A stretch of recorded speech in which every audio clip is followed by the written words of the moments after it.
ओ वालेकुम अस्सलाम। हाँ जी बाबा जी, की हाल जे? ठीक हो? और तबीयत से ठीक है? आज काम ते नहीं गए? क्यों? पहले नहीं जाना?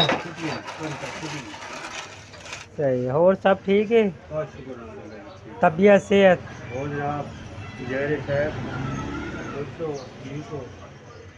और हैं? अच्छा।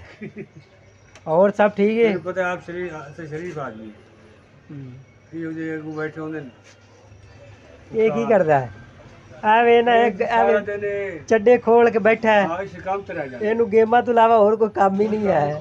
पैसे कमाने आए पैसा है पैसा असि आदि सर को पैसा होवे ते भावे ना होवे